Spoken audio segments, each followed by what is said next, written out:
You disagree with President Trump's ultimate goal of regime change in Venezuela? Look, the bottom line is President Trump throws out so many different things in so many different ways, you don't even know what the heck he's talking about.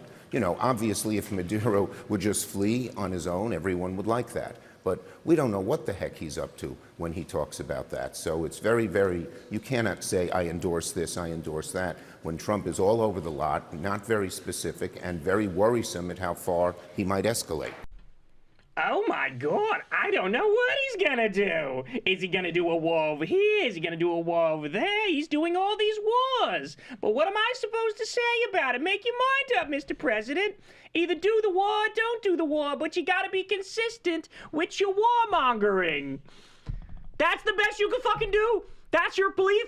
Because he low-key supports it. Yes. Let's be honest. He low-key supports it. He high-key supports it. Yeah, exactly. I mean, they were all behind the fucking Juan Guaido bullshit. Like, yeah, but you're right. They pretended like Juan Guaido was the president of Venezuela. Yeah, they literally did a was standing ovation for him when he was at the State of the Union. Nancy Pelosi, Chuck Schumer, all of them.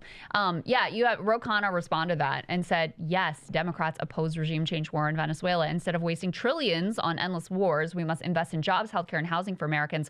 Why is this hard? We need a new generation to lead our party with moral clarity and conviction. I mean, it really is the perfect, like, Democratic elite leadership failure to be like, well, maybe I'd support the war, but Trump is just so chaotic and incompetent. That's my real issue with it. It's like, Jesus Christ. And what are you doing? Like, Florida is lost. It's not a swing state. You don't have to cater to these people anymore or pretend like you care about their weird Cold War hangover politics. You can just side with the overwhelming majority of American people who are like, no to the drug boat bombings, no to another regime change war, no to a war for oil. Like, could we get some health care? Could we get some, like, housing costs reduced? Could we get back the ability to buy groceries? So I don't know what we're doing here with Chuck Schumer. Why isn't there a single senator who's willing to come out and say this guy needs to go?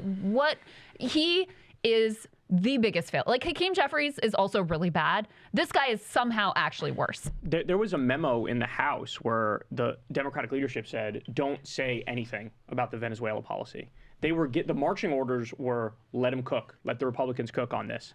And it's like, you wonder why, you know, this party has struggled and this party has lost to Trump a couple times.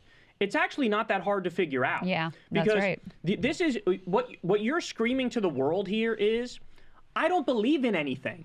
I don't actually care. I don't actually have a thought process, a belief system, an ideological core. Meanwhile, every single Democratic voter in the country is like, I'm anti-war.